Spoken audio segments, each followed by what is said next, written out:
I'm Logan Crawford, and right now on the Spotlight Network, we're diving into a wonderful book. It is called Finding Light in Philadelphia, an anthology of philosophical poetry, Volume 1. It's written by a terrific author and poet. His name is Dr. Luc M, MD, PhD. This compelling collection fuses poetry and philosophy, exploring deep existential questions and the social issues that shape our world.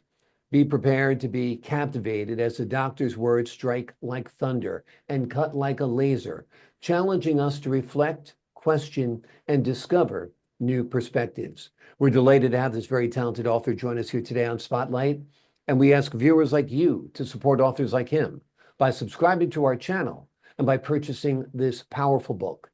The links are below the interview. And be sure to download the Spotlight Network TV app, streaming on Roku, Apple TV, and Amazon Fire TV. Doctor, thank you so much for joining me here today on Spotlight. Thank you, Logan. Great to have you on the show, sir. Tell me what inspired you to blend philosophy and poetry in this amazing book. Yes, so since I was a kid, I love poetry. So I've been writing poetry, and also I love philosophy. So I've been reading a lot of great philosophical authors. And at one point, actually, when I was in Philadelphia about 10 years ago, I just had the inspiration to write about some philosophical questions and some events. So I decided to merge those two things together and to make it easy to read. So that was my inspiration. Absolutely, and you succeeded with your goal, no doubt. What are some of the philosophical questions that you pose in your book? Yes, so I posed different questions, and some of those questions are questions any human being will ask themselves sometime. Why are we here? For example, what are we doing here? What is our destiny? And how do we make our existence better or make society better? So those are the questions I ask myself. Sometimes I have answers, sometimes I don't. Yeah. And I'm sure many people have the same experience and ask themselves the same question. So I try to go through some of those questions in a organized manner and share them with the readers. Absolutely. So why are we here? What is the purpose of this existence? What are your thoughts about that, Doctor? Yes, I think we are here at school. We came here to go to school, to learn, to improve our soul, and to go back. So we have to learn as much as we can while we are here. And we have to improve ourselves, which we should not live here the same way we came. So that's actually the key question that we need to be asking ourselves. So I think people sometimes they are busy in their daily lives and they don't sit down and reflect and ask those questions. So that's what I try to do in my book in different ways. Sure. We want to live a purpose-driven life. We want to be here with a reason, a cause, a goal, no doubt. So you believe this existence is basically a trial run for eternity? Absolutely, absolutely. I think we are here to learn. We are here to have more experience, and we are here to discover, to enrich our life and our soul. And I think we need to sit down and sometime make a pause and think about that. Yeah, absolutely. One of the fundamental questions a lot of people have is, why do bad things happen to good people? Have you tackled that, and have you come up with a workable answer? Yes, so I think actually whatever happened may be bad at the time it's happening, but it's probably a lesson, an experience that you have to go through to learn something.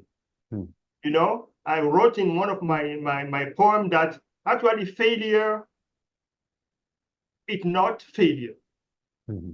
It's just a way to show you something you have to learn, and maybe sometime to show you another road, to open another door.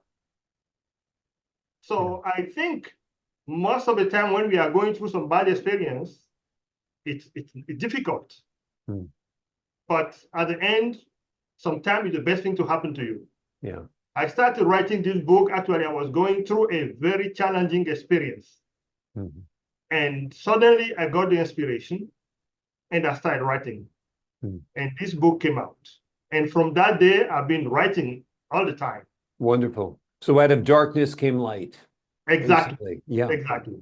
Let's talk about light a little bit. Finding Light in Philadelphia. What do you mean by that? Talk to us a little bit about the title of your book. Yes. So about 10 years ago, I was in Philadelphia to for some professional experience to improve my skill as a physician. Mm-hmm.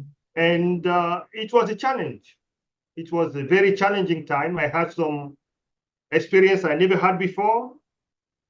And I was working very hard, and it was never good. Mm. So I go home exhausted, and I lay down in my bed, try to relax. And then suddenly I start having this inspiration to write. Mm. So I got inspired at the deepest time of my life. So that's how it started. And that's why I titled this book Finding Light in Philadelphia, because everything started in Philadelphia. Yeah. Being a doctor, you're closer to life and death than most of us. Mm-hmm. Do you think that makes you more philosophical? Do you think that makes you question our existence more than most people who only know death from very close people? Absolutely, absolutely, absolutely. And it may be a good thing or a bad thing being a doctor, because sometimes you have somebody's life in your hand, and you make a small mistake, it can cost the person's life. Right. That's difficult. That's a big responsibility. So it makes you think Yeah, long before you do what you do. absolutely. Sometimes you also see a person who just talk to you, and the next minute is gone. Mm. Yeah. So those are very challenging experience that doctors go through all the time. And Yeah. at one point, they start they become philosopher, if I Yeah. see that way. Yeah. Yeah. So being a doctor, yes, put you in a position where you face some question, philosophical question that you have to answer. Yes, I agree. Because I've always thought that a hospital is almost like a subculture. It's this place where people are almost alienated and put to when they're sick, when they're dying, when they're injured, and also when they're being born, to give a positive spin to it as well. But it's a unique place to be, in a place where virtually everyone is ill. Mm-hmm. Many people are dying. People are in pain and suffering. And the work you do is so important. The work the nurses do is so important. What the orderlies do is so important. You're lifting people's spirits, you're giving them hope. And in the case of a doctor, actually, in many ways, deciding or determining the outcome of their lives. Yes, yes, absolutely. Yes, you said very well. You know, hospital is the place where everything happens. Yeah, People are happy because a baby is born. right. People are crying because somebody is dead. Yeah, And people are in pain. And pain is very difficult. It's very difficult to see a human being in pain. It's difficult to watch. yeah, Difficult to absolutely. watch. Yes. So, or you see a person who is terminally ill, Yeah, and asking you to end his life. yeah, What do you do? So those are situations that get you into some philosophical question. yeah. Yes. So yes, a hospital is a special place. Absolutely. It does get you thinking, what's it all about? No doubt. Let's talk about the self-evaluation aspect of your poetry. Tell us about that. Okay, so every day, for example, this book allow me to see where I am, to ask myself question. If I have learned something today, what did I do right? What did I do wrong? How to make my life better every day? So these are a question I put down. Actually, one of the poem I wrote in this book is what did I learn today? Mm-hmm. What did I learn today? Every day you have to learn something new. You have to try to learn something new. Learn something new will get you closer to perfection. Step by step, inch by inch, you get close to perfection. See? So, but if you don't ask yourself, what have I learned today? Or if you don't try to learn something today, or if you don't think about learning something today, you say the way you are. Exactly. Yes. So, and it's not learning something huge. It's small thing that you need to try to learn every day, and it pile up, and you grow. Exactly. Exactly. And I think if you're not doing that, in a way, you're dying. Exactly. Yeah. I mean, Exactly. that's what's sad about the people who are relegated to, nursing homes sometimes. They're Mhm. not out there, they're not with people, they're not engaging, and the mind isn't expanding. Once your mind stops expanding, you stop growing and you really stop living. Exactly. Yeah. That is, and this has been scientific and proven.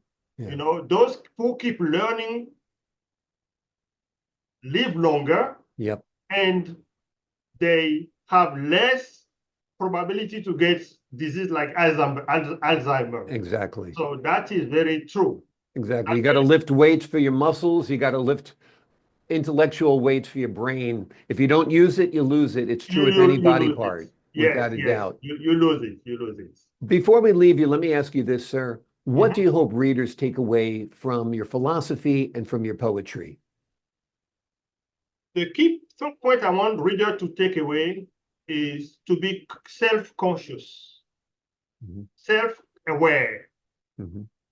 of themselves, and try to challenge themselves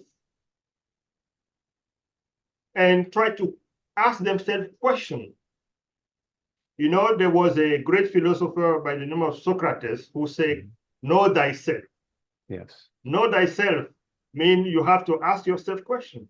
So that's what I want the reader to take away from this book.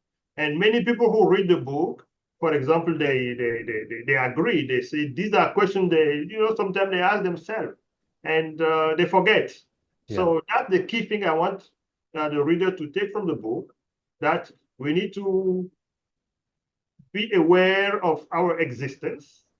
We need Exactly. to be challenging our knowledge, and we need to try to learn all the time. Exactly. An examined life, a self-examined life is a life worth living. So we Exactly. do have to question our purpose. We do have to question the reasons. We do have to explore the mysteries. We do have to use our own philosophical brains to try to figure out things that have stumped great thinkers throughout the ages. And it'll make for, at the very least, a provocative dinner conversation, right? Absolutely. I absolutely agree. I Wonderful. The absolutely name of the agree. book we've been talking about today is Finding Light in Philadelphia, an anthology of philosophical poetry. Volume one is written by a terrific author, a terrific doctor, and a terrific poet.